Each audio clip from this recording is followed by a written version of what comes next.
this think tank and people in this global space on matters to do with the subject that you have asked me to speak on.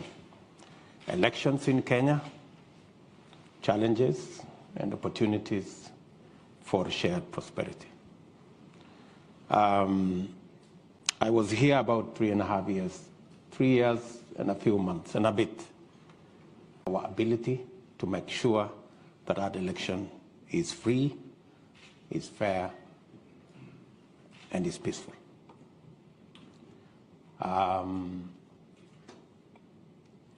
We have confidence in the Independent Electoral and Boundaries Commission that they can deliver a credible election if they are properly resourced, they are supported both by government and our development partners and friends, as has been the tradition of support to IEBC. That election is a decisive election. I may also call it a transition election, because in it we have either to transit into a prosperous Kenya, or we could regress into something else. There are largely, from where I stand, there are 3 propositions on the ballot this year. Number 1 is our democracy and constitutionalism. That's on the ballot this year. On our side, we believe that the way to the future is to consolidate our democracy by completing the implementation of our 2010 Constitution that is largely a very progressive constitution that provides for checks and balances, that separates the judiciary from the executive, from the legislature, and provides a system of checks and balances, builds in accountability, ensures that we have shared prosperity with our robust county system of government and our county governments that have become a very big celebration by the people of Kenya of that shared prosperity. On the other side of the divide, of course, we have our competitors who now have doubts about our 2010 Constitution. They have proposed a raft of amendments in the region of 72 different amendments in an exercise called the BBI process. And they want to bring back an imperial presidency. They want more power given to the president. They want the president to have power over the judiciary. They want the president to appoint an entity called ombudsman that seeks to supervise and superintend the judiciary. They want the president to go back to appointing ministers from parliament, which in our opinion undermines the oversight responsibility of parliament. If you inject members of the executive into parliament, we go back straight where we were before the new constitution. So on one side, we think we should be able to consolidate our democracy and complete the implementation of the new constitution. On the other side, they want to amend the constitution and take us back where we came from. 30 years ago.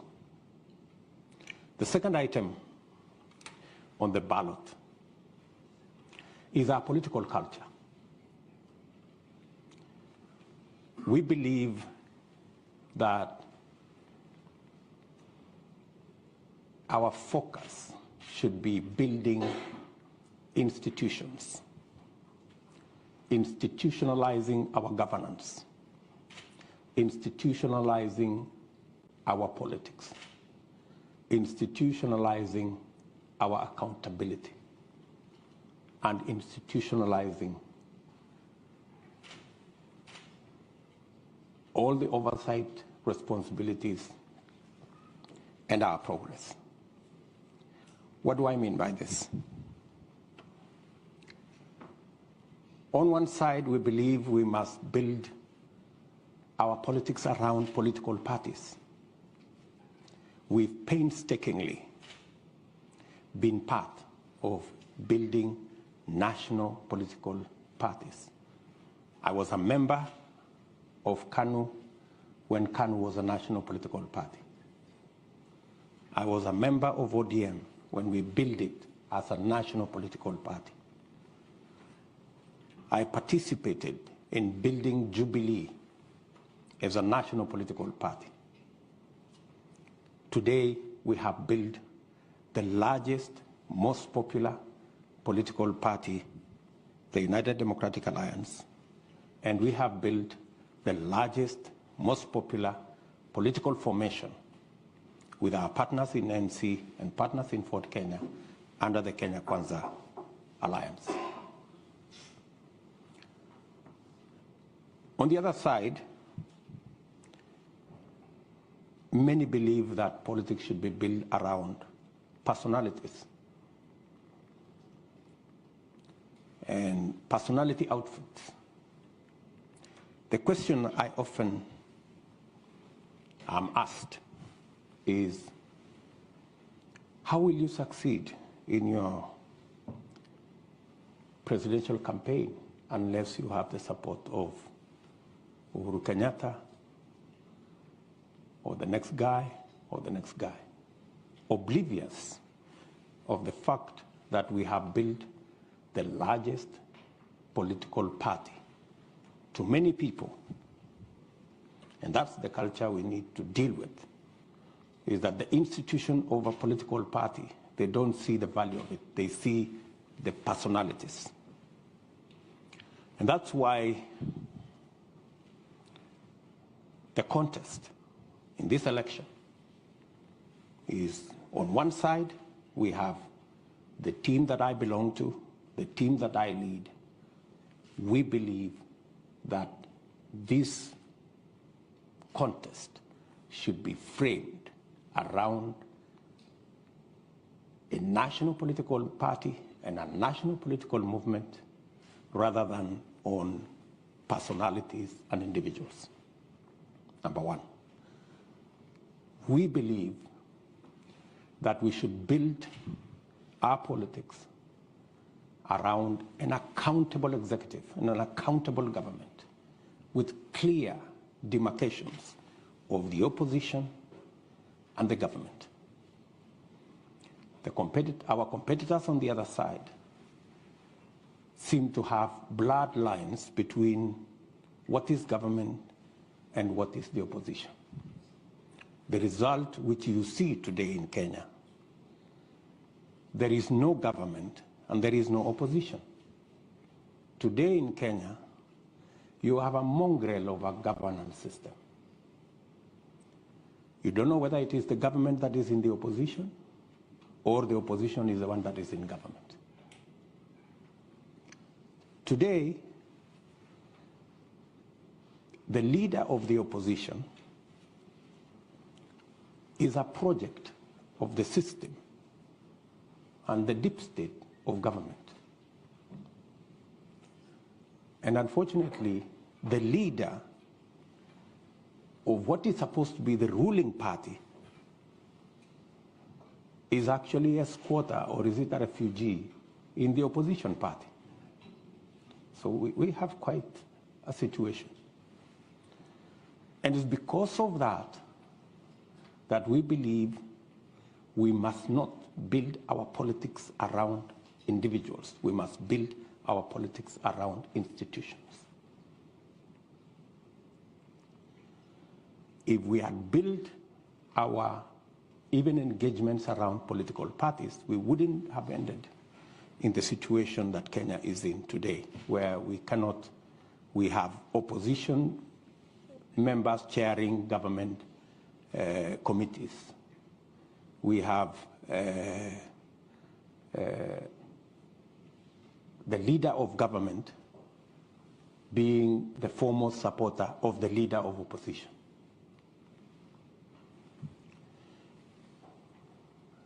The third issue on that subject of political culture and building institutions.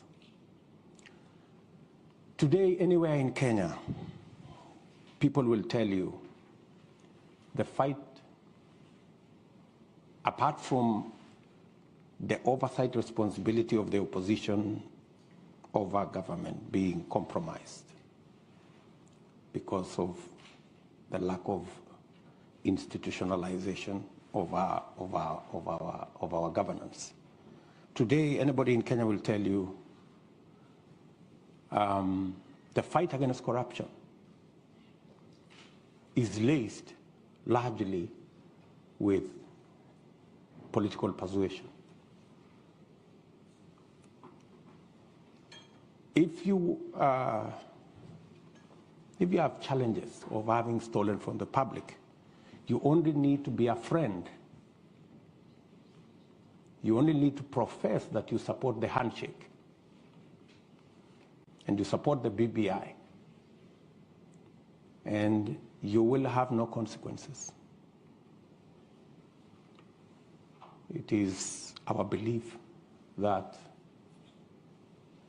accountability should be built and institutionalized. That's why we believe that the very first thing we must do in completing the implementation of the Constitution is to operationalize what the Constitution provides for, the judiciary fund, to give the judiciary the capacity, the financial independence to be able to deploy their full potential in discharging their constitutional mandate of adjudicating on disputes, dealing with matters of accountability, dealing with matters of corruption, so that corruption cases do not take 10 years because the judiciary is undercapacitated, because they do not have the resources to hire the personnel, the magistrates, the judges, the software, the hardware, to be able to discharge their responsibility. At the very first instance,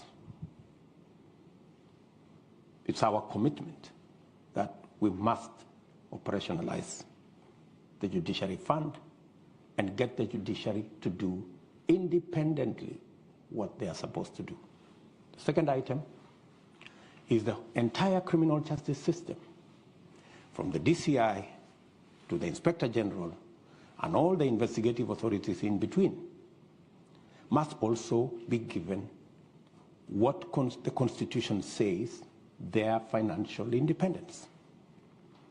Today, the IG, the Inspector General, the DCI, they run independent offices, but they depend on the office of the President for their finances. They do not have financial independence. There is a common saying, he who pays the piper calls the tune. So, if somebody else is paying, that's how they decide who you go after and who you don't go after. That's how they decide If you are on this side of the political divide, there are no resources to prosecute. And if you are on this other side of the divide, there are resources to prosecute. We believe the criminal justice system should be truly independent by not just having constitutional independence, but having financial independence to discharge their responsibility. Institutions, institutionalizing the fight against corruption, institutionalizing accountability, institutionalizing oversight. That way, we will be on the trajectory of getting Kenya where we want. So, what's on the ballot? Those of us who believe we should institutionalize our politics along political party lines, institutionalize accountability by having clear separation between the opposition and government, institutionalizing the fight or accountability by making sure that the judiciary is independent, the institution of the criminal justice system is independent, not just by constitution, but financial and operational independence as well. Rather than build these around personalities who then become subjective and who then become biased, and we end up in the place we should not be. Finally, in the ballot, we have driven the economy right to the heart of this contest. And we are looking at democratizing the economy of Kenya. And that is why, with our partners in ANC and Ford Kenya, we have built an economic model around this election that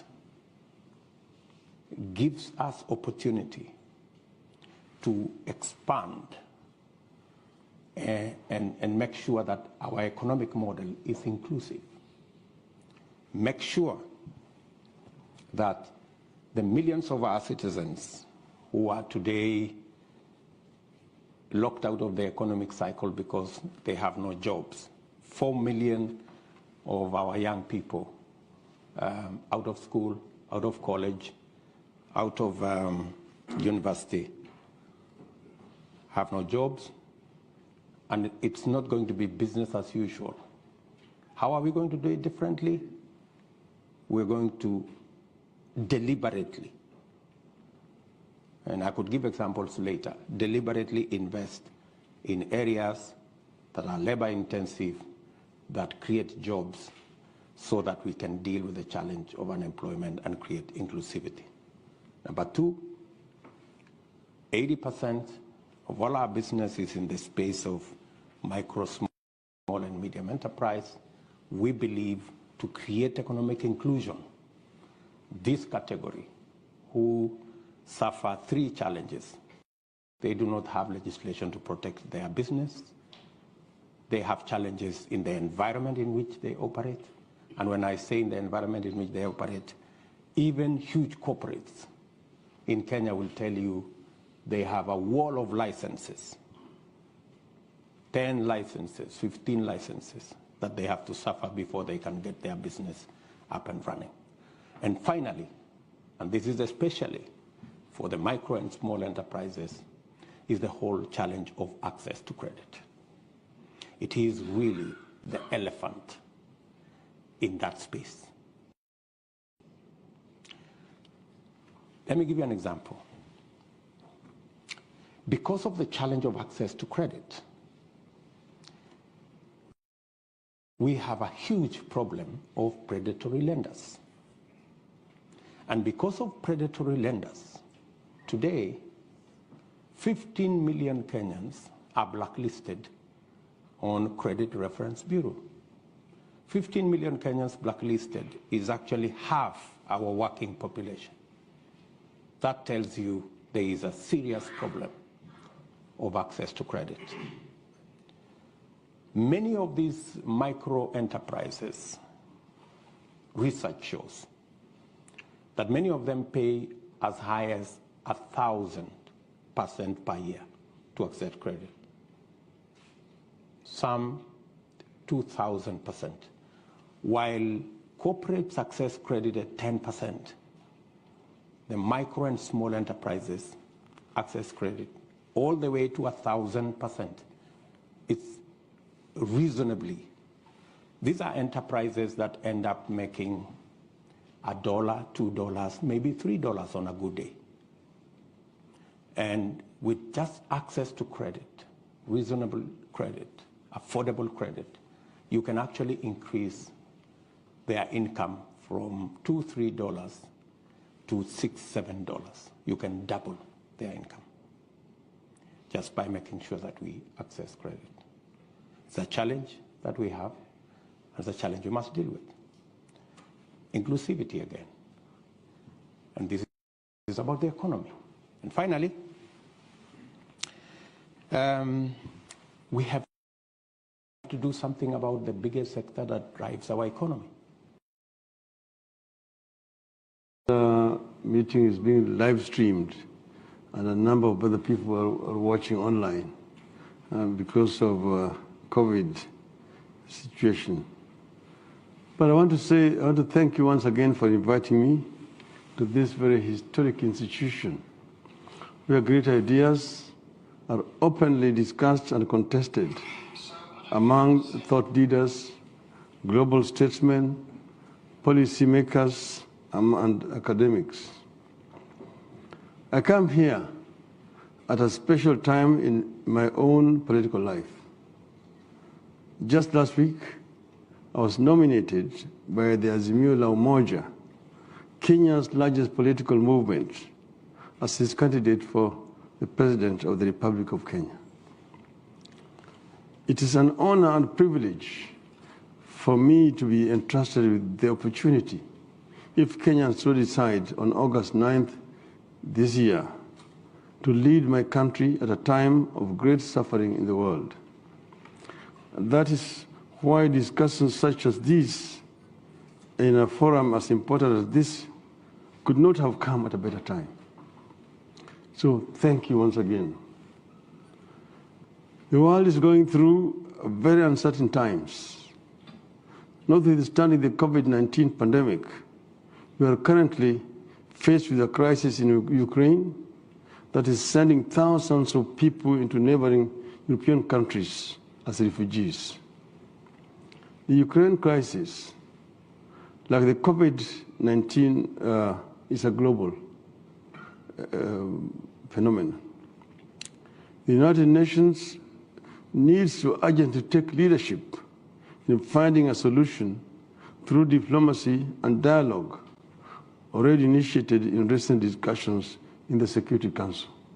And Kenya has taken a very firm stand on this issue. In Kenya, we stand to lose about 10 billion Kenyan shillings worth of exports to Russia as a result of sanctions. That is about 100 million US dollars. We export coffee, tobacco, coffee, tea, spices, live trees, plants, bulbs, roots, cut flowers, edible fruits, nuts, and melons to both Russia and Ukraine. In 2020, we imported wheat, maize, and fertilizers worth about 406 million US dollars from Russia. This might be equally adversely affected by the sanctions and the disruptions of war at a time our economy can hardly afford such a stress. We in Kenya know too well the cost of war as a result of the conflicts in our neighboring countries. Our interventions in Somalia, necessary as it is, has been very expensive to us. It is estimated that we spend at least 2.8 million US dollars per personnel costs alone, on personnel costs alone. As the African Union High Representative for Infrastructure Development, I have come to deeply appreciate the need for linking countries through infrastructure to promote trade, development, and peace. We'd rather use the little money we have in financing development than in fighting wars or supporting peacekeepers in our war-torn neighbors, necessary as this has become. As the 5th President of the Republic of Kenya, and as a champion of democratization and good governance in Africa, I will give primacy to the pursuit of conflict resolution and continental peace within the framework of the African Union. In this regard, we in East Africa are proud of the progress in the East African community, which has now expanded its membership and which now stands at 7. Kenya, Uganda, Tanzania, Rwanda, Burundi, South Sudan, and the Democratic Republic of Congo, which is now the latest entrant. This now creates a landmass that spans from the Atlantic Ocean to the Indian Ocean. In the middle of COVID-19 pandemic and its impact on our economies, the world needs multilateralism more than ever before. We saw the need for multilateralism when the COVID struck. The real scandal about the global response to COVID-19 has been the vaccine inequity, or what has been called vaccine apartheid. Because of the international outcry, these inequities are now being addressed. I want to personally express my appreciation for countries, especially the UK, Europe, and the US, for addressing vaccine shortages in Kenya and in Africa. However, we need a more structural solution to vaccine inequity to avoid the recurrence of what has happened with COVID. Vaccine manufacturing capacity in Africa is urgent, as is the licensing of vaccines for local production to expedite the vaccination process continentally. And here we're happy that Kenya has now signed an agreement to be able to have vaccines produced locally in Kenya. Multilateralism will also save us from senseless conflicts like the one we are currently witnessing between Russia and Ukraine. I must say that wars of aggression against sovereign states violate the cardinal principles of sovereignty and the inviolability of borders of a state. In Africa, we long realized that reopening grievances over colonial borders would append us all. It's a Pandora's box that must never be touched. And that is why the African Union, and before it, the Organization of African Unity, has stuck religiously to the international law principle of uti possidetis juris. It provides that newly formed sovereign states should retain the internal borders that their preceding dependent areas had before their independence. Kenya's position at the United Nations in full support of the immediate cessation of hostility by Russia and a search for common peace, which has found widespread international support. Even though the sanctions imposed on Russia by the West will hurt the economic interests of Kenya and Africa, they are actions that I support. Rather than beat the drums of war, let us ring the bells of peace and summon all and sundry to the round table where all conflicts can be resolved through dialogue. It is in this spirit of dialogue that His Excellency President Uhuru Muigai Kenyatta and I resolved in March 2018 that Kenya's long-standing conflicts and disagreements among our communities and political parties could be resolved through dialogue. We held extensive discussions looked into our history, the genesis and evolution of political disagreements, and the contradictions we needed to pay attention to. Then we shook hands publicly and announced our commitment to create a political system that would accommodate our social, ethnic, and political differences in an inclusive democratic process. This is what came to be known as the Building Bridges Initiative, or BBI. The initiative held public consultations and suggested various reforms with regard to public policy, the Constitution, elections, inclusivity in government, endemic corruption, and improving the general well-being of our people. The BBI is currently tied up in the Supreme Court, whose ruling we shall abide by. The spirit of dialogue and handshake continues in the Azimio la Umoja movement, on whose ticket I'm seeking to be the president. Azimio is a broad national democratic movement which puts premium on our national unity, inclusive development, and transparent and accountable use of public resources. I am convinced that our Constitution still needs some reforms. For example, a candid look at the relationship between Parliament and the Executive is urgent. The 2010 Constitution introduced a devolved system of government that has brought tremendous changes in the governance and distribution and the use of public resources at the grassroots. Devolution is here with us to stay. We can only make it better through higher allocation of the national budget to the counties. The Constitution stipulates that at least 15% of the budget should be allocated to the counties. We in Azimio la Umoja coalition propose that the allocation be raised to at least 35% of the national budget. I will pursue this proposal. I have always believed in the dictum that a central government does best when it governs least at the local level. Good. Article 43 of our Constitution guarantees Kenyans basic social and economic rights such as education, health, food, water, housing, and social security.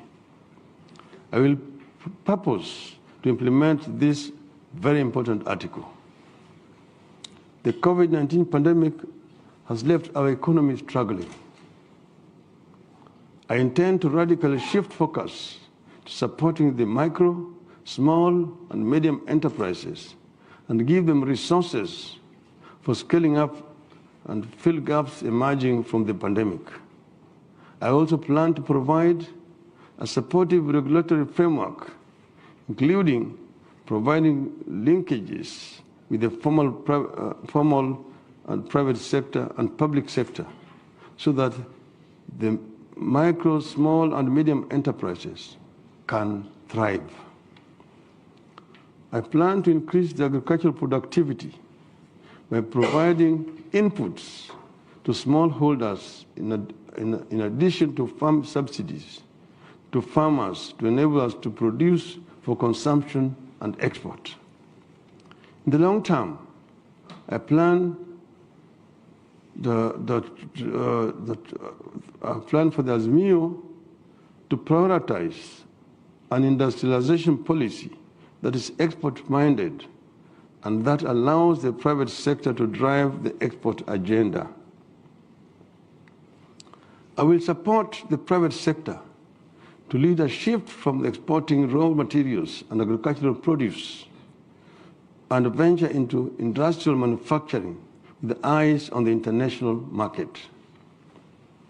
We will continue to expand the frontiers of quality public education and also pay more attention to skills-oriented education at the basic level to prepare students for productive work when they do not pursue higher professions at college and above. The current government has done a great job with regard to universal health coverage. My government will take up from where the Jubilee government has reached and eliminate the difference in terms of quality and cost between the public and private health facilities.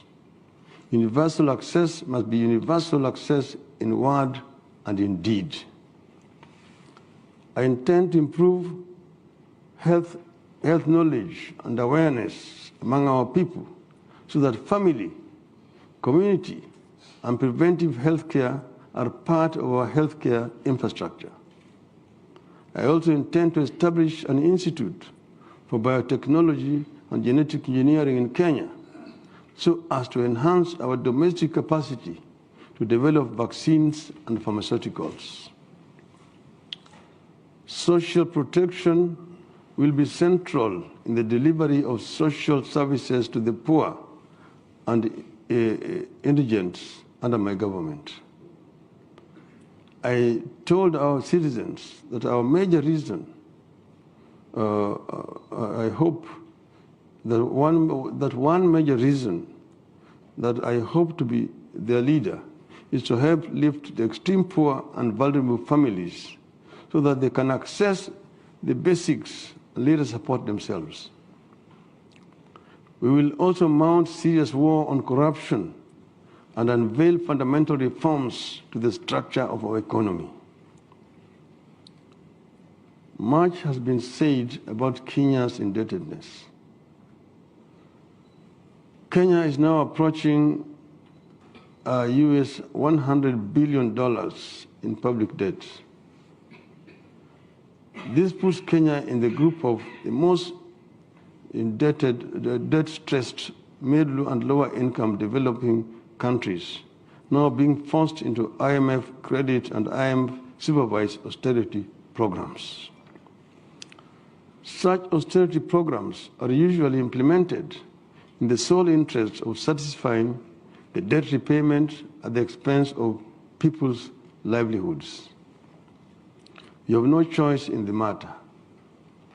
We will have to seek the indulgence and cooperation of our development partners to renegotiate our debt.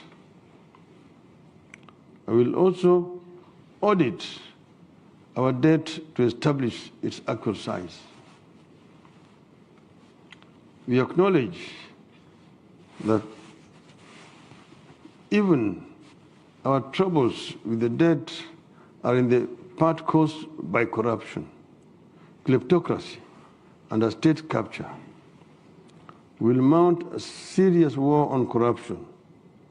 Corruption, as it manifests today, is a global phenomenon. We need a new global partnership around this critical issue. Although the tax burden on Kenyans is now unbearable, I will make sure Kenya does not default on debt repayment.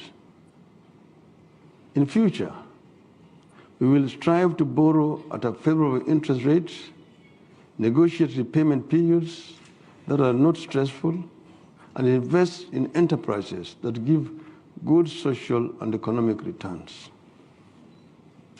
Finally, Kenya is committed to rolling back global warming through drastic reduction of greenhouse gas emissions, particularly at the industrial and corporate level, in line with the Paris Climate Agreement. As Kenya's Prime Minister in the year 2008 to 2013, I was at the forefront in the struggle to save our water towers, expand afforestation, and increase large-scale production of green energy by increased investment in geothermal, solar, and wind power. My government will move systematically to replace fossil fuels with green energy in production and transportation, generally. We have done what we could do to save and preserve our water towers in the country. Because this came at a political price that we said we are ready to pay so that we can be able to protect our environment. I am continue to be committed to ensuring that Kenya contributes its part in this global undertaking to make our environment much more safe for future generations. I thank you.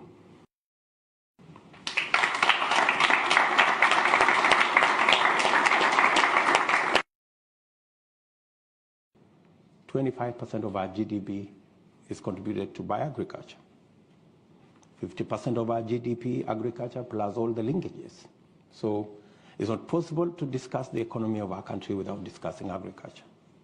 And agricultural transformation, right from interventions in seeds, interventions in fertilizer, interventions in market, interventions, getting rid of cartels, dealing with brokers, making sure that we have clear value chains. And if I give you an example, we are, for example, the largest producer of milk in the continent. We produce 5 billion liters of milk. But if you go to see our productivity, it's anywhere between 3 liters or 3 kilos and 4 kilos per cow. Same cow, same farmer, with a little bit of input on a different feed. You can actually take the same cow, same farmer, to 15 liters, 20 liters. You can triple, maybe quadruple their productivity. And we could turn around the fortunes of many in that space of agriculture.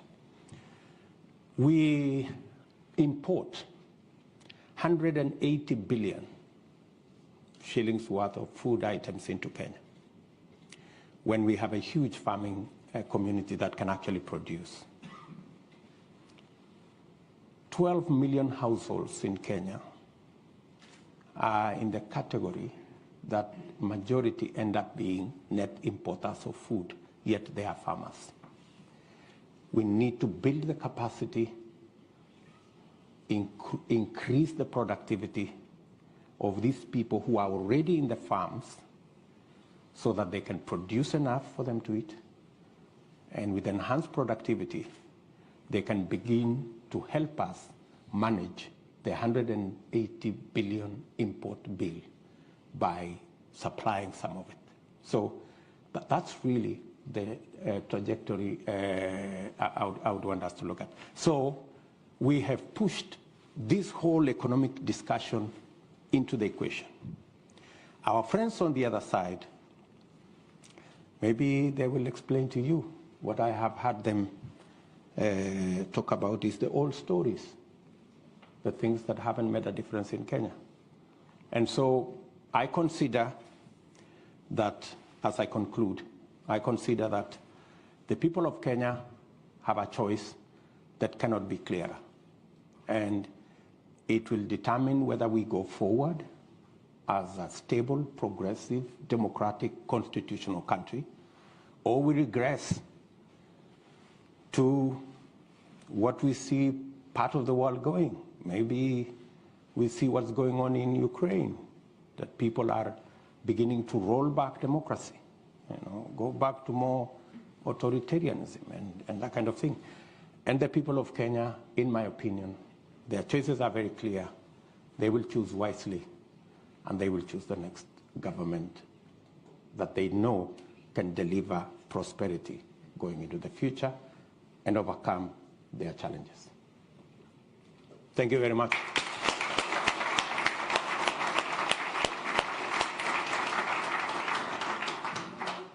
So for those of you on Zoom, just a reminder, that was His Excellency Dr. William Ruto, Deputy President of Kenya, discussing the opportunities and the outlook for change arising from August's elections that are coming up in Kenya, and sharing his vision of a bottom-up economic model for Kenya's long-term prosperity.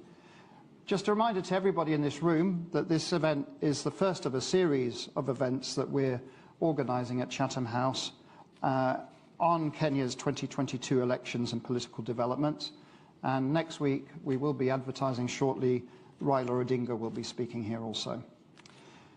So, if you want to ask questions, we're going to do this two ways. One is there's roving microphones in the room, and I'll start off that way. But we're also, via Zoom, receiving questions from all over the world. So if you want to ask a question and you're on Zoom, please use your Q&A box function to indicate that. And I will also see if I can invite some of those who are on Zoom to ask their questions verbally, but I'll also summarize some of those that are coming in. So again, we'll take 3 questions now from the hall, and the lady in the far left there, you, madam, please go ahead and ask your question. Thank you. Deputy President, we'll take questions in 3s, so if you just take down Your Excellency, Deputy President of Kenya, distinguished guests, Dr. Alex, my fellow Kenyans, first I say karibuni to our guests, and jambo. So, Mr. Deputy President, I've got 2 questions. First of all, let me just say, my name is Rosemary Adigor, and I'm the PR and Marketing Director for Azimio UK chapter. So I've got 2 questions for you. First, when you formed the government with His Excellency President Kenyatta, he treated you more like a principal.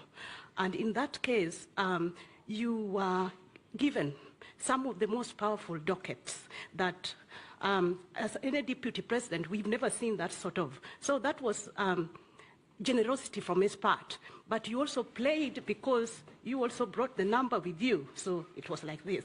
So what I want to ask is, what are you going to do different, having seen the level of corruption, unprecedented corruption that engulfed our country to an extent whereby people can't even afford to buy milk, people can't even afford to buy even just oil.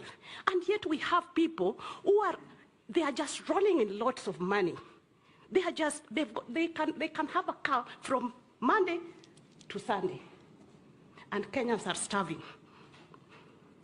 Second question, please, because we've got lots and lots of questions, please. So I just ask you, what are you going to do different to Kenyans? Second question, should you not win the election, are you going to concede defeat and be an advocate for peace in our country?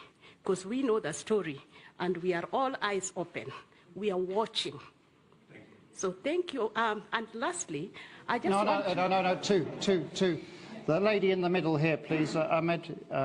Yeah, we'll go for 3 plus 2.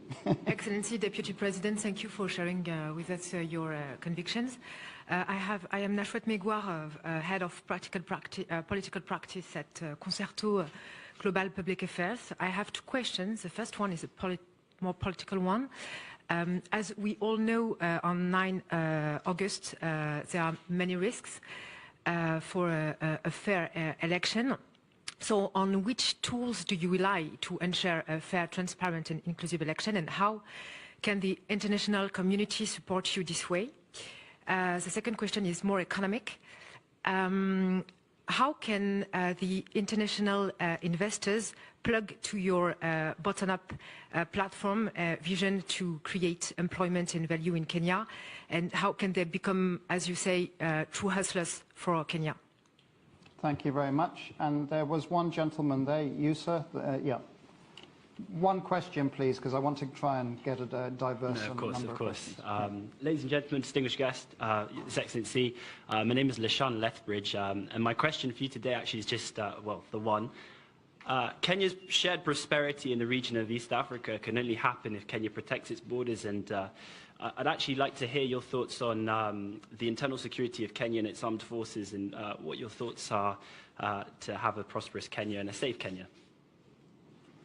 Great. Thank you very much. Yes, I have been deputy president for 9 years. I don't know which dockets were given to me because when President Uhuru Kenyatta formed government after the election, we've always had one president. We've never had two. And the responsibility over government has never been shared between Uhuru Kenyatta and myself. Our first term, we ran a coalition government, but I can tell you there was no single opportunity where my party held a PG outside President Uhuru's party. We had one parliamentary group, one government, one program, and it was all clear.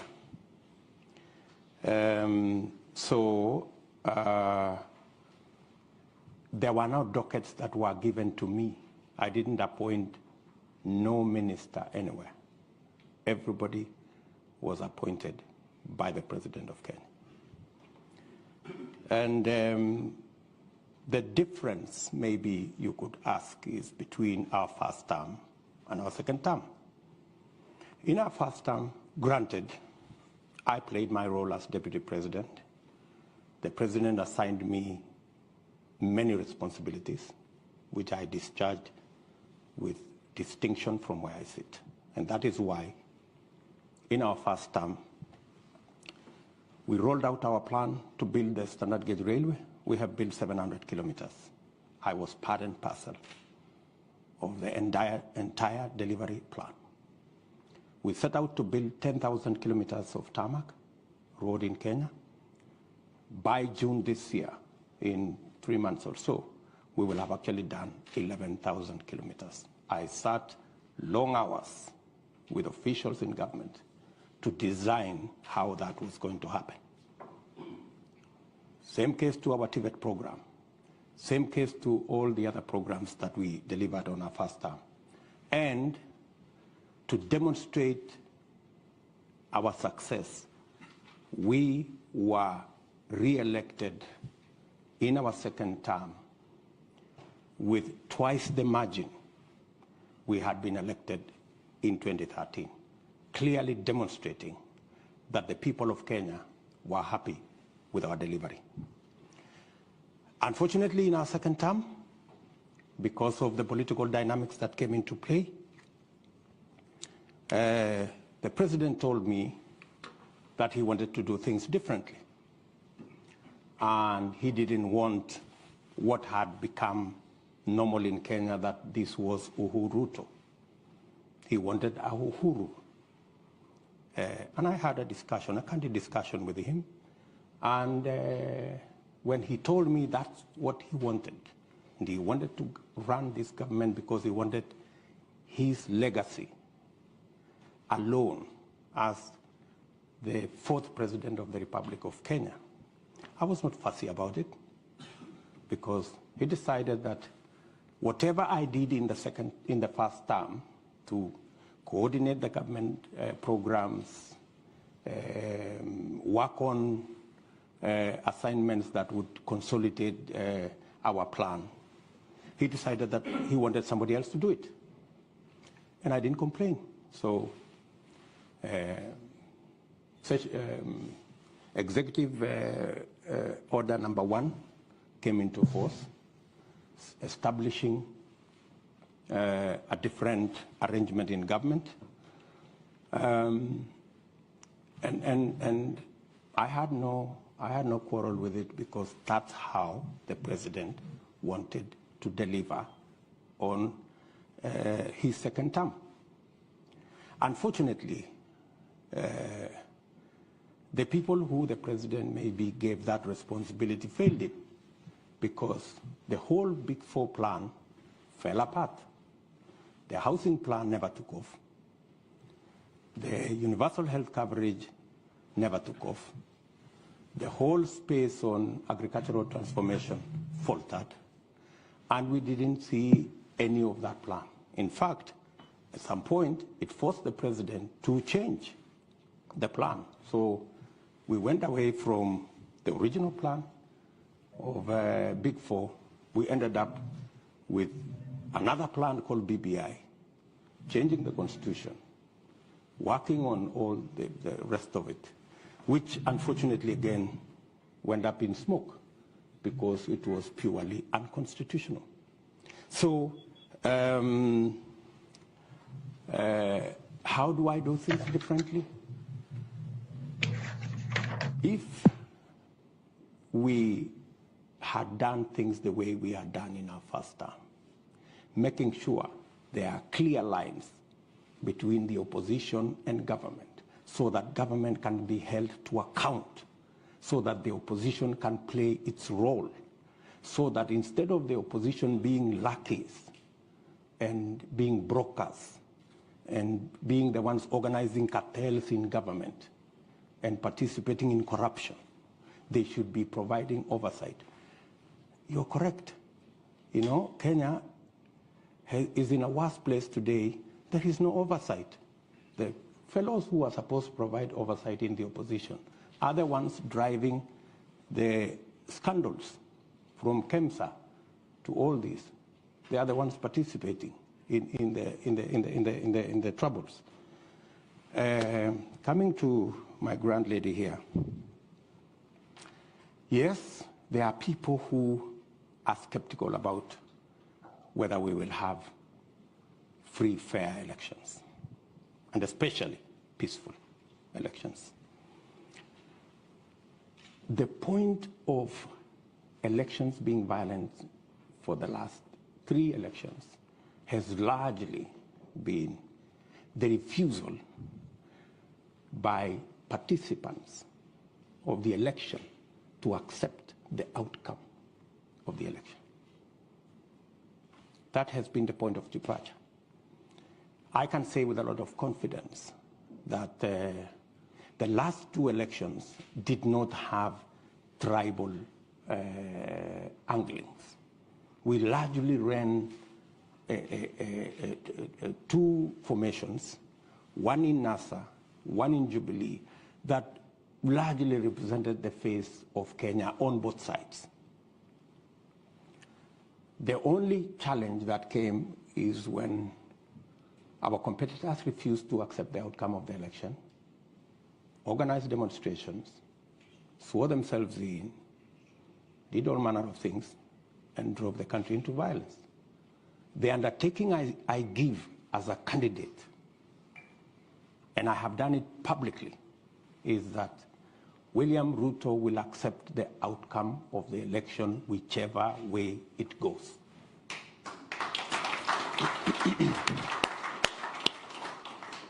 And I want all the other candidates to make the same commitment. They have not made the same commitment.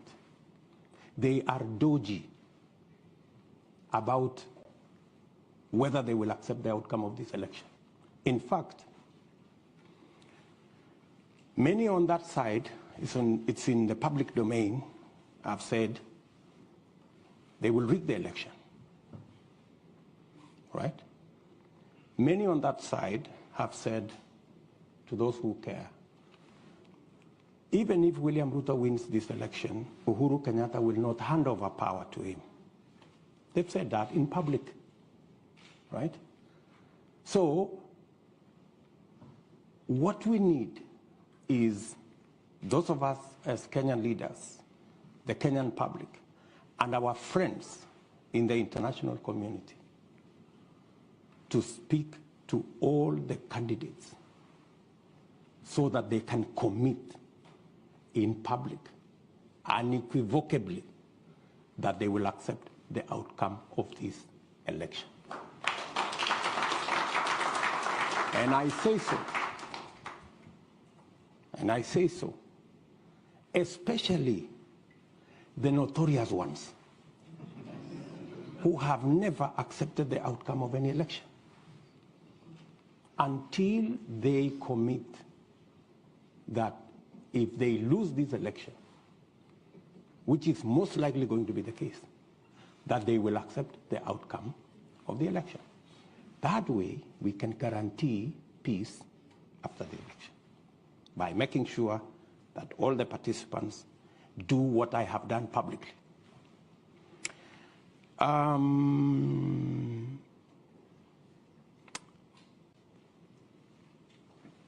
The gentleman has talked about the whole security situation.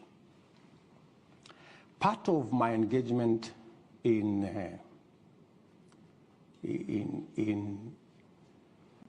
me reframe it first. Addressing ourselves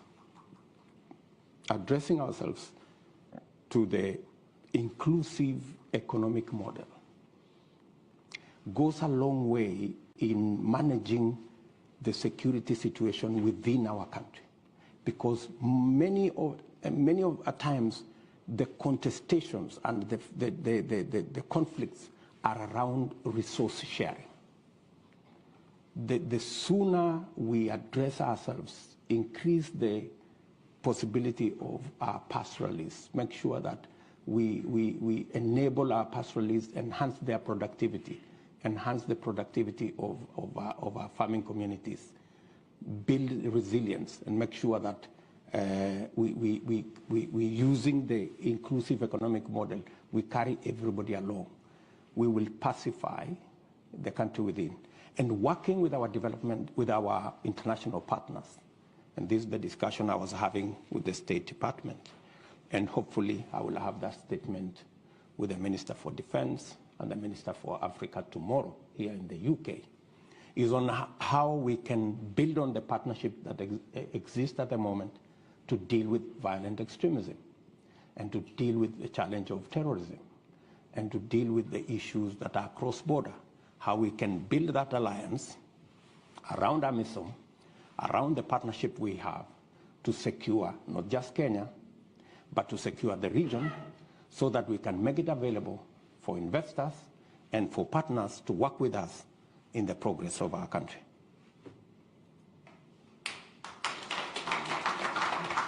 So I'm going to take some of the questions coming in from the continent and beyond. So be patient, please. We've got way too many questions here to deal with in the short time we have, but I will also overrun 10 minutes today, and I will overrun next week by 10 minutes also, so we have equity.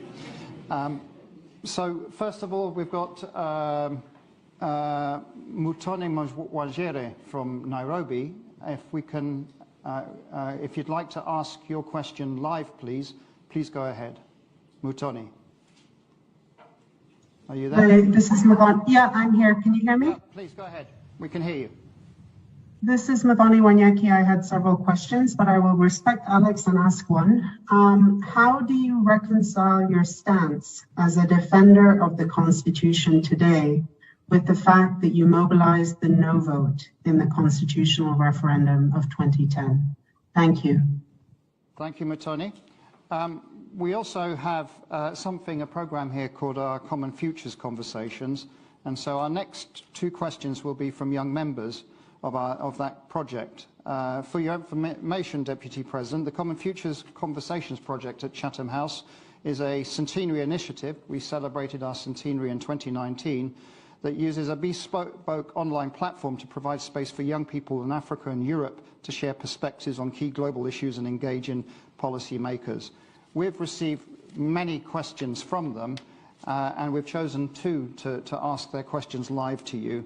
So first of all, I'd like to invite Salome Nzuku to ask the question.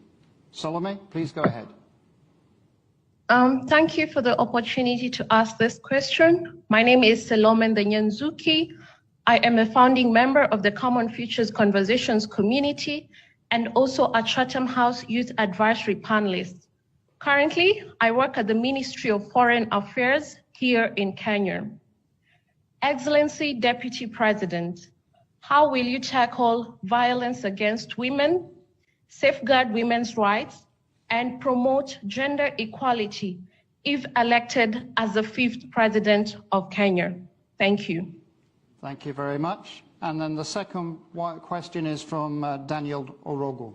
Daniel, please go ahead. Hello, my name is Daniel Orogo. I am from Nairobi, Kenya. I am a member of the Chatham Future Conversation program, and I am a panelist in the political governance. Your Excellency, the Deputy President, President Kenyatta has admitted severally in different platforms that there is nothing he can do to fight corruption. In fact, he has, in one occasion, thrown up his hands on air and says that there is nothing I can do. What do you want me to do? So as part of the presidency that you have been part of, I am interested to hear how you have seen in your campaigns that you do not really articulate about corruption. And I've heard your presentation about the fund, about institutionalization. But I admit that it is coming until late that you too have been dodgy about your agenda about fighting corruption. Is it by default? And if so, what is your pragmatic agenda in tackling corruption under your presidency if you will be elected? Thank you so much. Thank you, Daniel. And the final question is from Uredo Makoji, which is one about tourism, I believe. Uredo, please go ahead. No?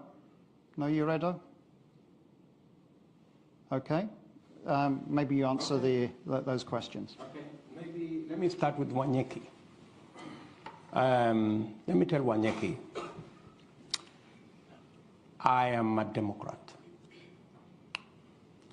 And when you are a Democrat, when you participate in a contest and you lose or win, you must accept the outcome of that contest. We went to a referendum.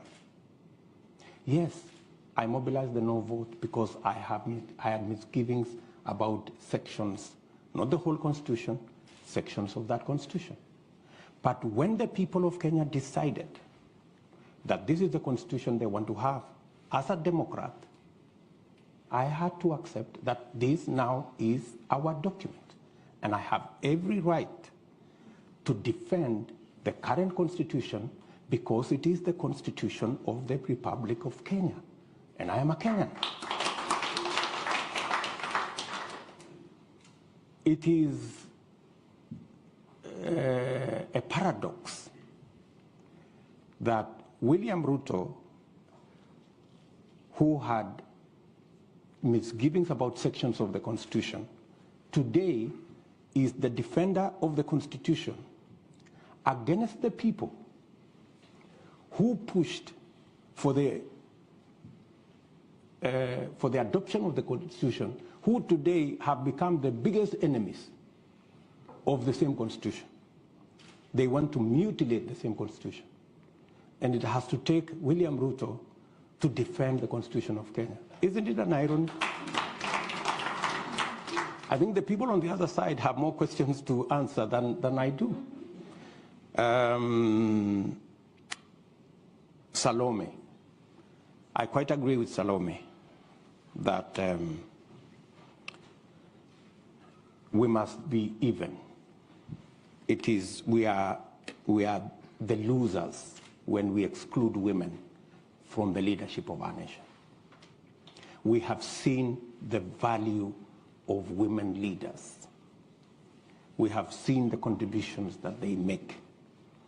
I have nominated no less than 4 women who have gone ahead to win elections because they've been given a chance to serve. So the more women, the more we provide opportunity for women to participate in leadership, the better for everybody. And that's why, even in the BBI process, I was against getting women from elected positions and making them nominees, of people, their friends, their relatives, their girlfriends, and all the rest of it. We must continuously provide a platform for women to be elected, for them to participate in elective politics. What are we doing? As a party, for every elective post, women pay for nominations half what men pay, as a rule. Number two, we have made it absolutely clear, it is in the rules of our party that any violence is an automatic ticket to disqualification, especially violence against women. So violence is a no-go zone in our party. Violence against women has the severest consequences because we need to provide the opportunity for women to participate in the leadership of our nation. And going forward, we will support the affirmative action components that ensures that representation progressively until we have parity on matters to do with gender becomes our part of our equation until we get everybody the opportunity to be elected. David, I don't remember what David was asking. Can you remind me, David? Corruption. Yes, good. David was asking about the subject of corruption. And precisely, he's captured it very well, that there are so many people who pontificate about the fight against corruption. He said, President Kenyatta at some point said there was nothing he could do. I think that's a question he needs to direct to President Kenyatta. I would not throw up my hands that I have nothing to do. I have something to do. I need to get the criminal justice system to have its own financial independence, give them the capacity, the software, the human capital, the hardware to deal with corruption. I have said that I will roll out the judiciary fund to enable the judiciary to deal with accountability by providing them the human resource, the financial independence, the hardware and software to be able to adjudicate over matters and to deal with corruption cases expeditiously. Part of the lethargy around corruption is because it takes 10 years for a corruption case to be dealt with. Why? Because the whole investigation chain is lethargic, and the judiciary do not have the capacity to fast track because they are constrained financially, because we haven't made it possible for them to have that capacity to deal with matters to do with corruption. I have been very clear in my mind as to why the fight against corruption is top on our priority by institutionalizing the fight against corruption. And it is not going to be something personal between me and my friends or my enemies. It is something between the criminals and the law. And in my very honest opinion, the rest of the people who are giving us long lectures about corruption, it is public knowledge in Kenya that there are people who run a laundry to clean, corrupt people. If you are a corrupt person, you just need to pass through some office, pay some small stipend, and all of a sudden you are a clean person, you have no case to answer. I don't think that's what fighting corruption is all about. I don't think personalizing the fight against corruption so that it is me versus my enemies, that's not how to fight corruption. The way to fight corruption is to build the institutions that can independently deal with the challenge of corruption. One final thing. Willie Mutunga, our former Chief Justice, when he left office, he said the one thing that he was very happy about is that the telephone line never rang with a call from State House. In 4 years that he was Chief Justice, not one day. It never ran. And he was very proud of it. Because that's how to keep the independence of institutions and to make sure that every institution does its job. And that's the essence of why the Constitution set up independent institutions to deal with weighty matters like oversight, accountability, and the whole criminal justice system.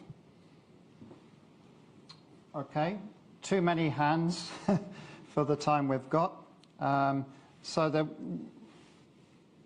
Sir, you've had your hand up almost all the way through, so that might be that it's your lucky moment because it's such a strong arm, but you have to be quick, yeah?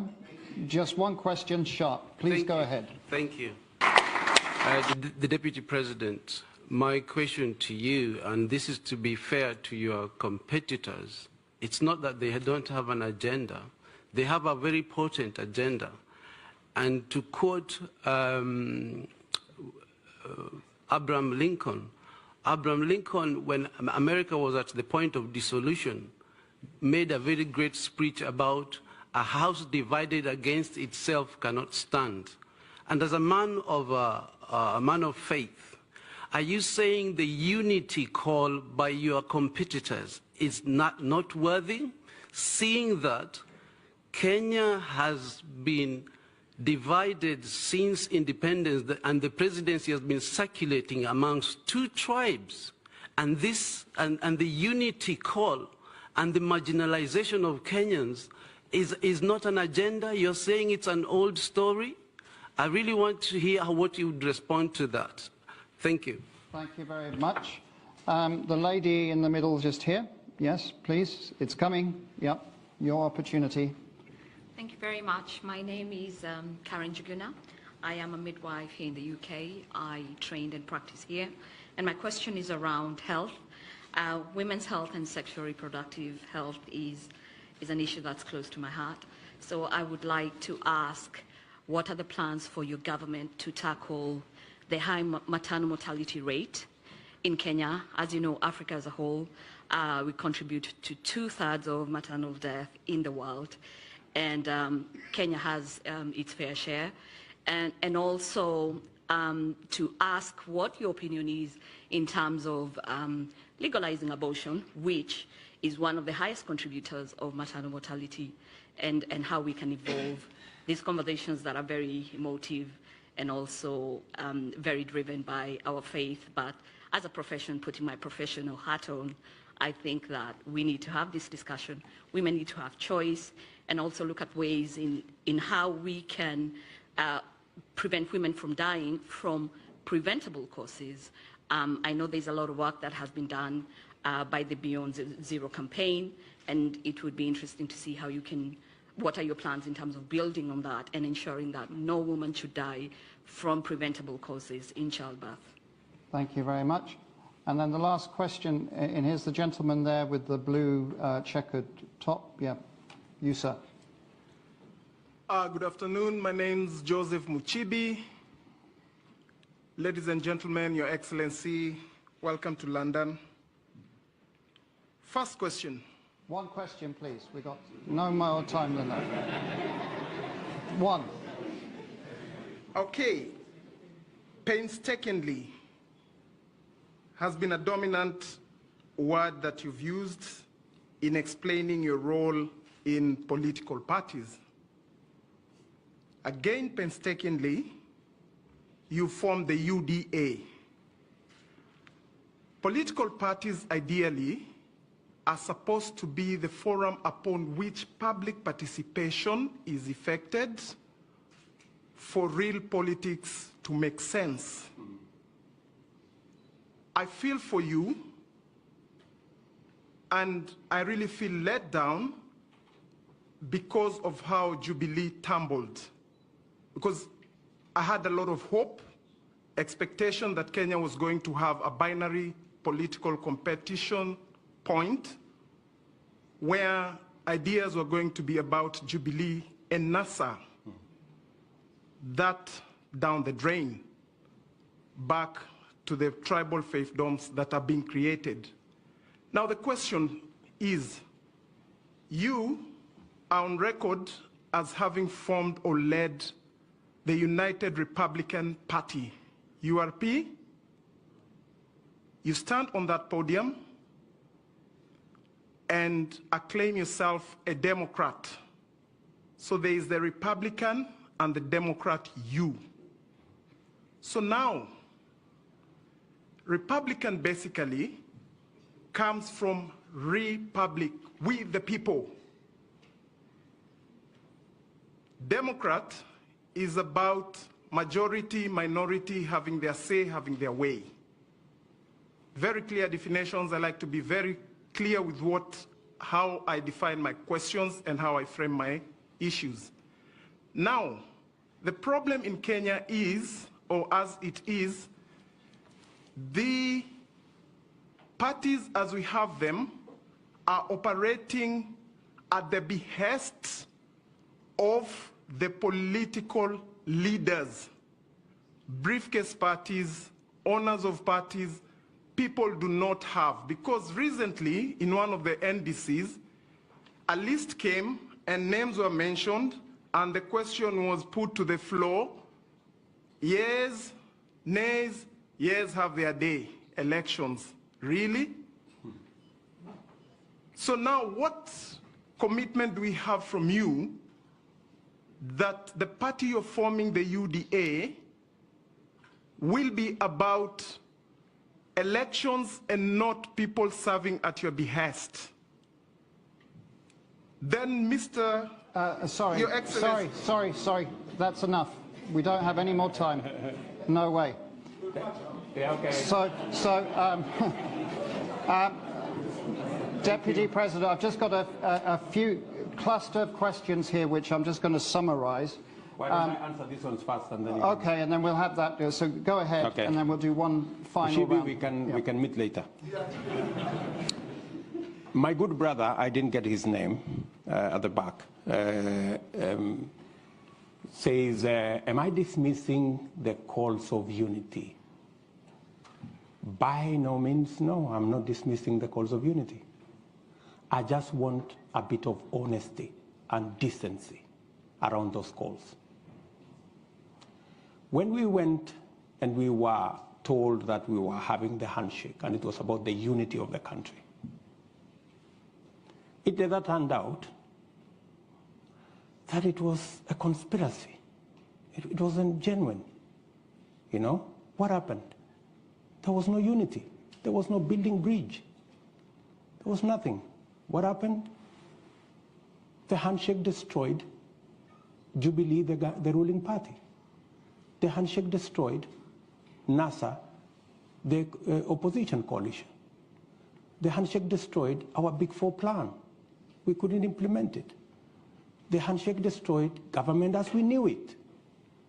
There was no government, there was no opposition. We ended up in a conundrum that nobody knew who was in the opposition. So, as we call for unity, is it the unity of the leaders or is it the unity of the people?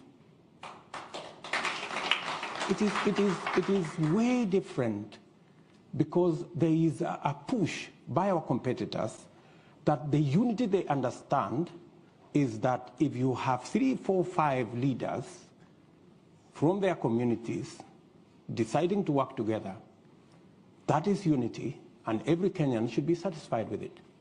We hold a different view. We believe that the unity of the nation will be built around getting everybody included. The inclusion, the political inclusion. That's why we are building a national political movement. That's why we are building a national political party. That's why we and our competitors and our friends, we are building a national political formation. Economic inclusion. It's not that when a leader has occupied an office, he has occupied an office on behalf of his community. No. It is the economic inclusion that will create the unity of the nation. And to speak to you directly,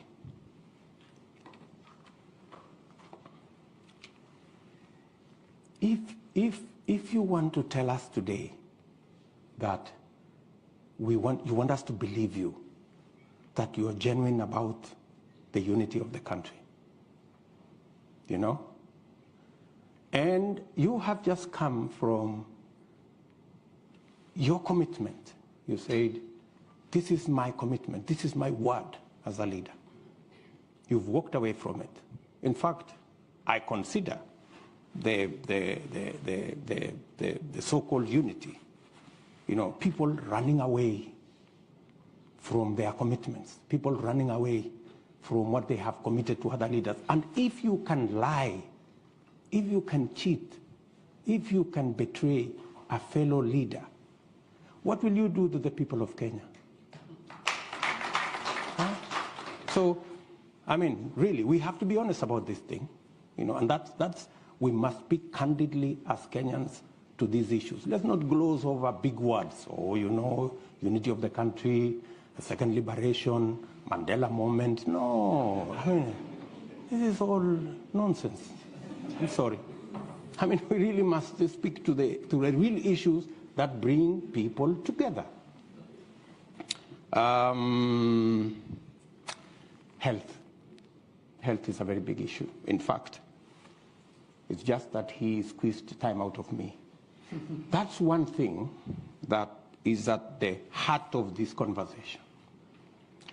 We had a whole program on universal health. Unfortunately, we couldn't deal with it because we ended up chasing the BBI stories and the rest of it. So, what is our plan?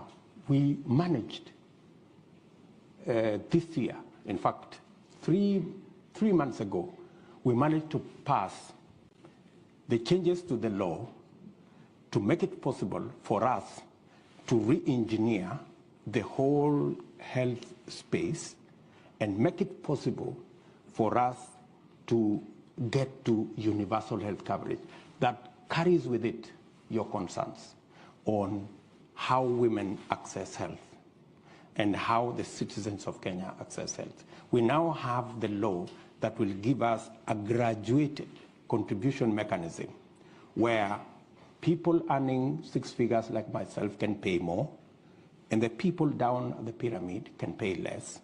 And it is our considered view, coming from experts and complete with actuarial expertise, that it is possible under the new arrangement for us to double, if not triple, the resources that will be available to manage our health under our new health program as passed by the law in Parliament. That way, we can be able to deliver health in a much more predictable, quality health in a better way.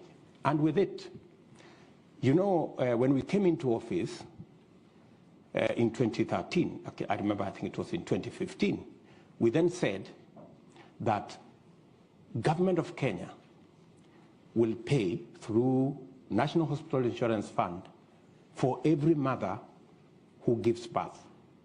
Many women avoided going to hospital because they could not afford, but we made it possible that every child must be born with health professionals in place. And that's why significantly we have reduced maternal deaths. With our universal health coverage properly rearranged, that will scale up those interventions. On matters to do with abortion, the law is very clear in Kenya until it is changed that if the health or the well-being or the survival of the mother is in jeopardy, doctors are legally given the permission to save the life of the mother. So that the provision on where life is in danger is already captured by our law. Maybe then, unless you're talking about something much more progressive, then that's another discussion. Kenya is a democratic country. we will have a conversation. And when we get to that place where we make that decision, then we will implement it in whatever fashion that the law will provide at that point in time. Mushibi, sorry, yeah, on what guarantees do we have to make sure that we are not transiting from this party and the parties are not democratic and that kind of thing. I am the biggest loser when it came to the collapse of Jubilee. I had invested, the same way I see that passion in you, I had invested a lot of emotion, a lot of effort in building the Jubilee Party.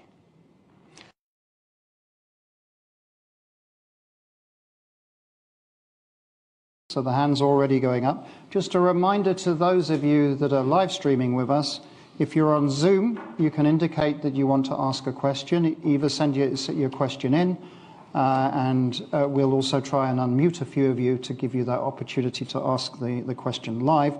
My apologies if you are on our live stream and not on the Zoom platform, you're not going to be able to ask a question, but I hope you're enjoying what you're seeing, and do tweet if you want to. So let me go across the room now, and the hands are up. So I'll take a cluster of questions. Honourable Raila, the gentleman there. Yep, you sir, please introduce yourself and ask your question. Just one question, please, because we're going to get plenty. Thank you very much, Right Honourable Raila Odinga. My name is Fred. I teach political science at King's College London. And who you are? My name is Fred. I teach political science at King's College London. And my question is regard to your program for the middle class in Kenya, because your opponent, William Ruto, has this bottom-up approach about the poor. You also have this welfare program for the poor, but nobody's talking about the middle class in Kenya who have to pay the taxation to take care for this program. So what exactly are you going to do for the Kenyan middle class in terms of improving their welfare? Thank you. Okay. Don't worry, we're going through the room. You, sir? Yeah. Afternoon. My name is Julius Baluto. I'm a broadcast journalist here in the UK. Prime Minister, my question focuses on the youth and the future of... Julius Baluto. Okay. Go ahead. Yeah, my question focuses on the youth in Kenya and the future. Prime Minister, a lot of developing countries, they do have what we call innovation hubs scattered across, whereby if a child has a brilliant idea, they take it there, and then government kind of supports that to keep innovating. I know Kenya is very innovative. With the M-Pesa, for example, is taken, money transfer to the next level in Kenya. What are your programs like when it comes to help youth in terms of innovation? Thank you very much. And let's get right over, but one question, please. Yes? Guaranteed? Yes. Okay, go ahead. Nice to see you again. Thank you, Right Honourable. Welcome back to London. My question is regards to your agenda. My name is Wekesa. I also teach at King's College London. My question regards with your agenda point number 10, and that's you speak about administrative continuity, and you've touched on corruption. Your brother, President Kenyatta, admittedly that he couldn't do anything about corruption. And you've been at the forefront of condemning corruption, from saying Kenyatta stole the Eurobond. I wonder, what will your government do if you're going to continue with the same administrative in terms of fighting the same corruption with regards to the Panama Papers, the Pandora Papers, the KEMSA COVID billionaires? Like, what's different are you going to do? And does administrative continuity mean also inheriting the lethargic fight against corruption? Thank you. Thank you very much. We're going to take those three and then we'll come back. So I'll do another round in the hall, and then I'll go for a live stream after that, and then I'll come back to you. Please go ahead.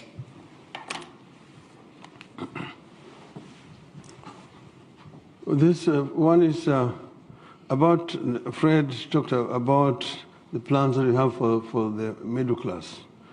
Of course, as you see, there's been a lot of emphasis on the underprivileged class, which is the poor. The middle class, of course, know very well how to look after themselves. But they are not people who are looking for the very basic requirements like basic shelter, food on the table, and so on.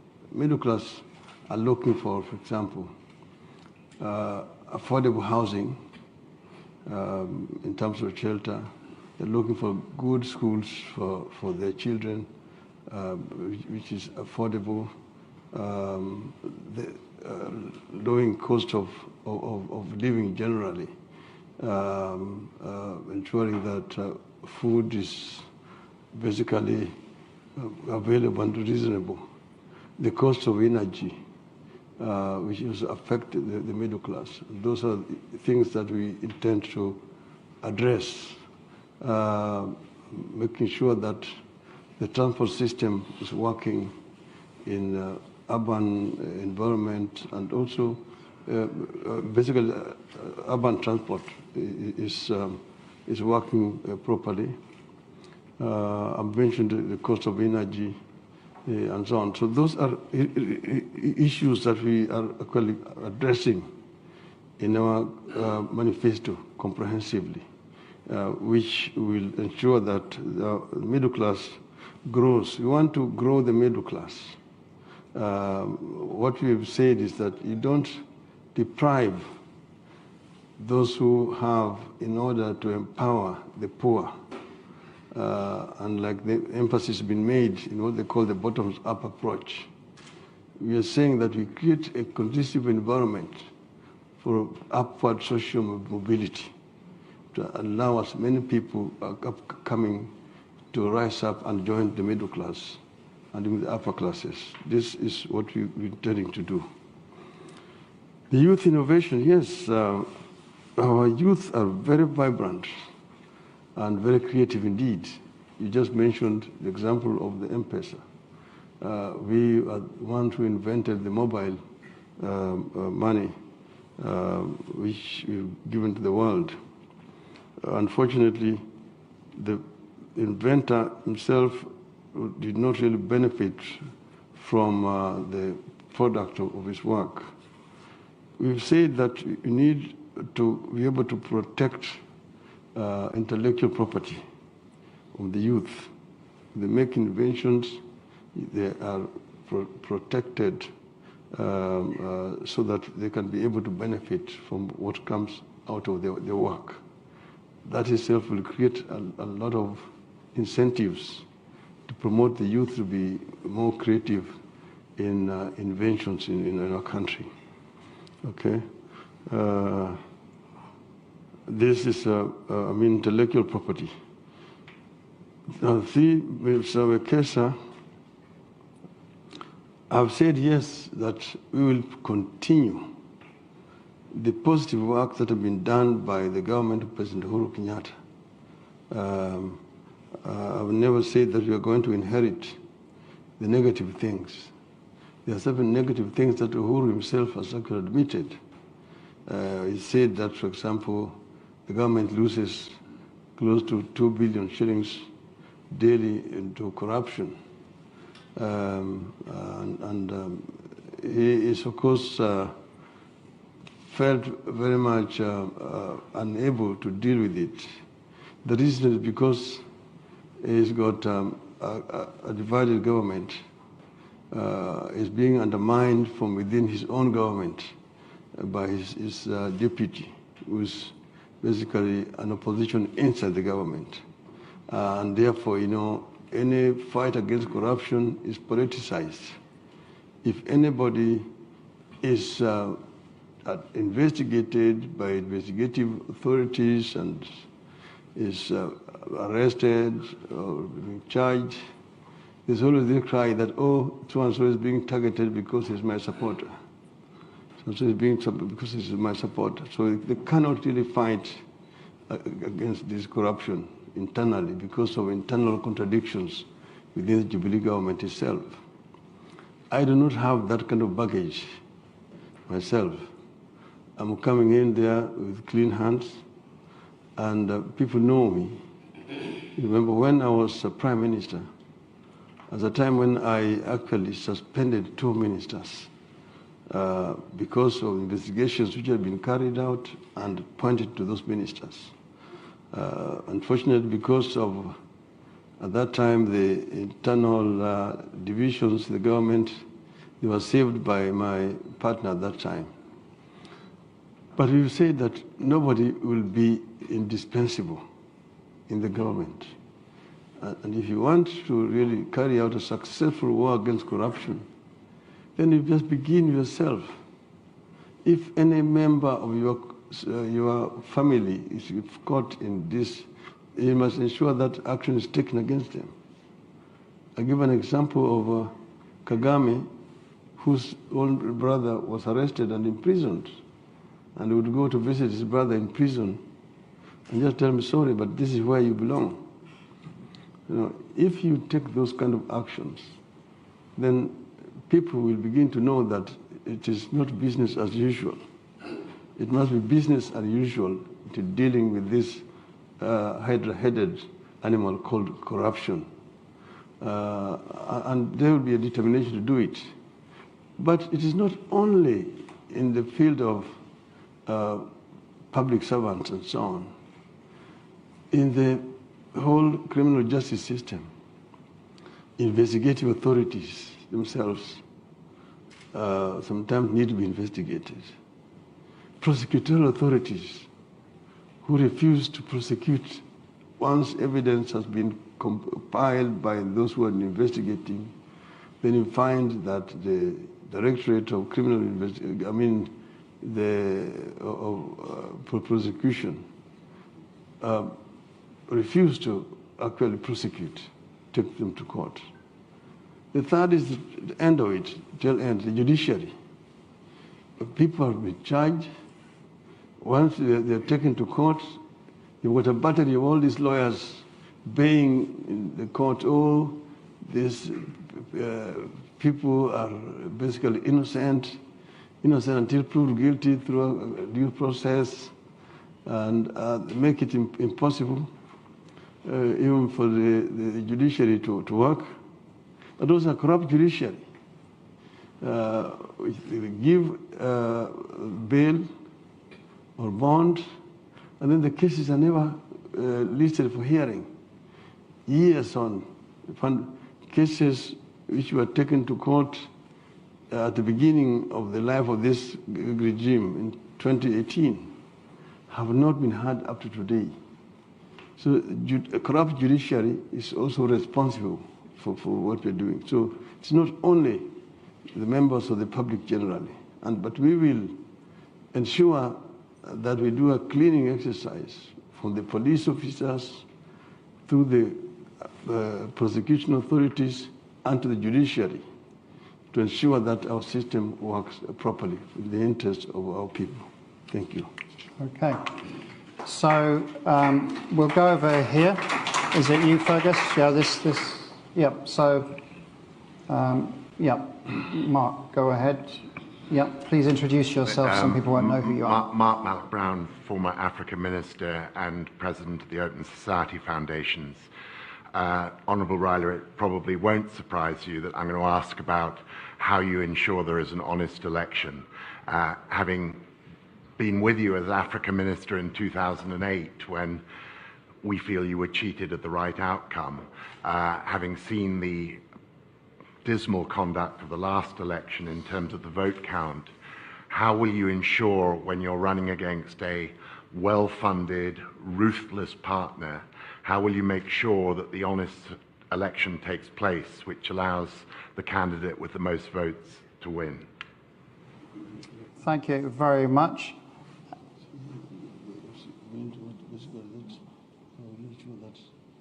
How will you ensure that that you will win in a fair way, given the complexities of Kenyan politics?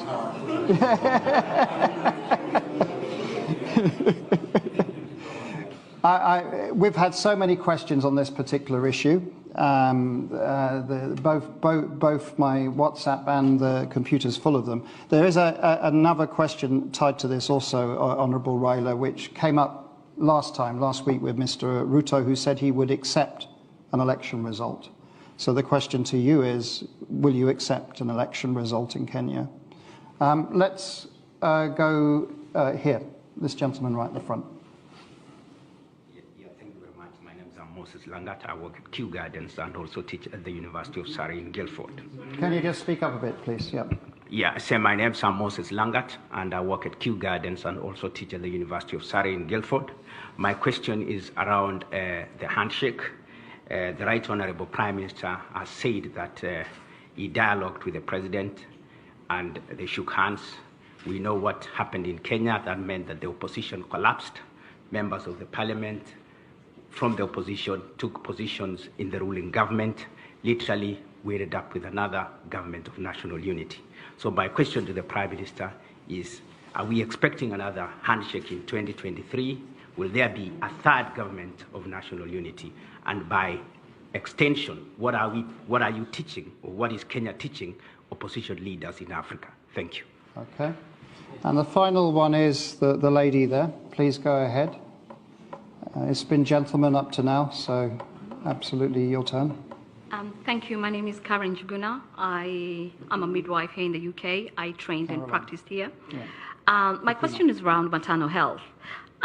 So you talked about constitution reform, and I'm interested to know what your government has, what plans are in terms of reducing maternal mortality. As you know, maternal mortality, reducing maternal mortality is a global agenda. And we commend Beyond Zero for the work that they've done in almost bringing to the front the plight of the African women through childbirth.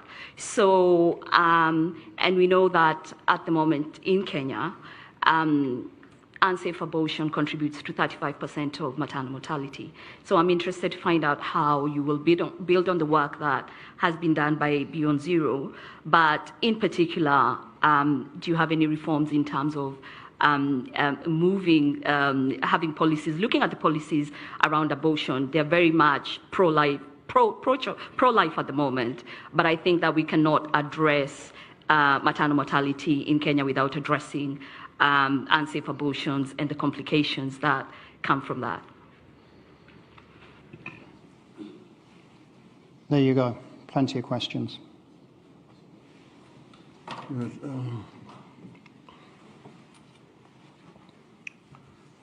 to answer my friend of the so Brown, how do I ensure the win? You know how me and him have been agonized, particularly in 2007, when what was not expected to happen happened. It has been a long road, as you know. Following the 2007 Bush elections, because Kenya has paid a very heavy price in terms of loss of life that resulted. And we had said that never again will that happen. Unfortunately, the subsequent experiences have not been very much different. We set up a team at that time, the Kriegler Commission, to investigate what happened. And they came up and said that one of the reasons was the manual transmission of results, which enabled the people to interfere with the outcome, and recommended that Kenyans should go electronic. Unfortunately, the results with this have not been very pleasant. Remember what happened in 2013, and we contested the outcome at that time. We went to the Supreme Court, unlike in 2007, when we did not have confidence in the Supreme Court. At this time, we went, but then because we did not get evidence in time, by the time we were able to compile our evidence, we said that we were time barred. and therefore our evidence was dismissed. And then the Supreme Court went on to say we lost the elections. And we said we did not agree with the Supreme Court ruling, but we generally accepted because we respected the Supreme Court and urged our supporters not to involve in any kind of violence or demonstrations. So we then resigned ourselves to our role as an opposition and waited for the next time. And then the next time came in 2017. Again, we had a similar experience and went back again to the Supreme Court.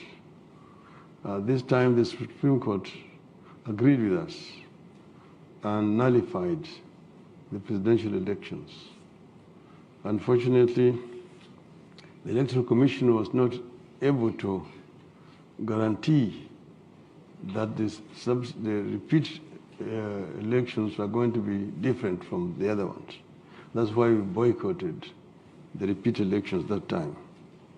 We are hoping that this will not happen this time around, but we are, of course, monitoring the Electoral Commission, and we have actually pointed out areas of our concern that we want them to address to ensure that the process is free and fair.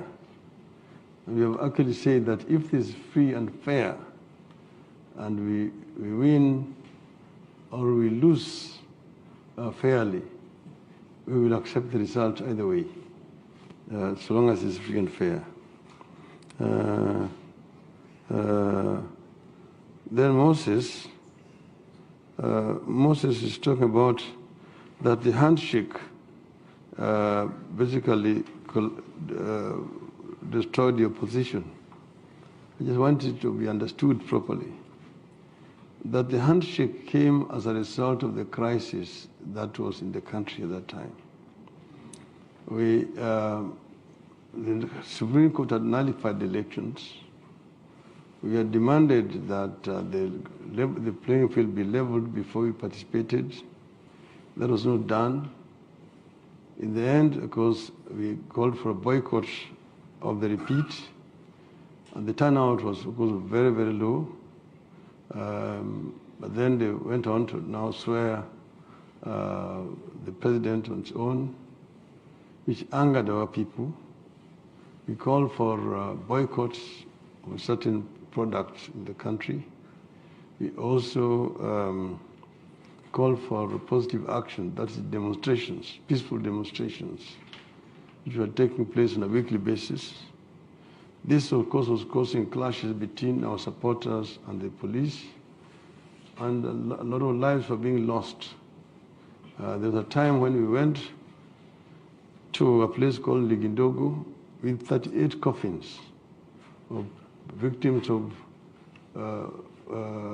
bullet shots by the police. Another time we went to the mortuary and we got 27 corpses, again victims of the police brutality. Quite a number of our people were in hospitals, in different hospitals in the country with bullet wounds.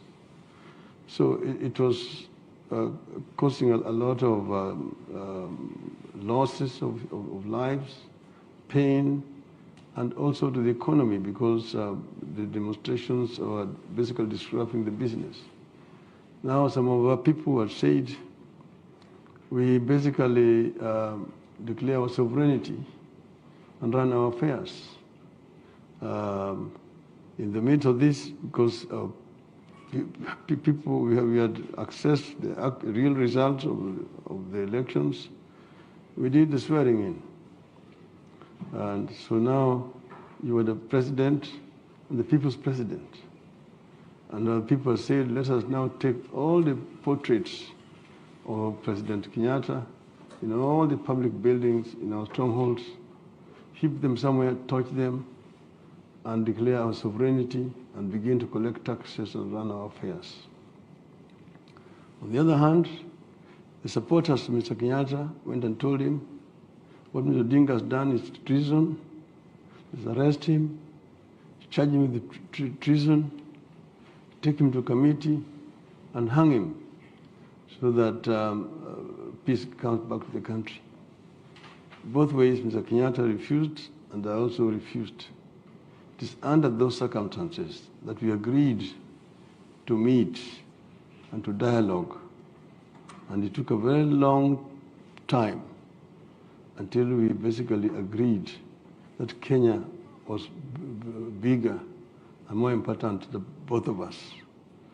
And we agreed that we would work together to ensure that never again will Kenyans go to the ballot and we end up with violence like has been the case before. And that will ensure that the elections are free and fair. And we agreed to shake hands and came up with a memorandum of understanding that was aimed at creating the enabling environment. That is what eventually resulted in what was called the Building Bridges Initiative in our country. So opposition did not collapse, to answer you. We did not go into government, unlike the propaganda being spread by our detractors. We remained very much in opposition.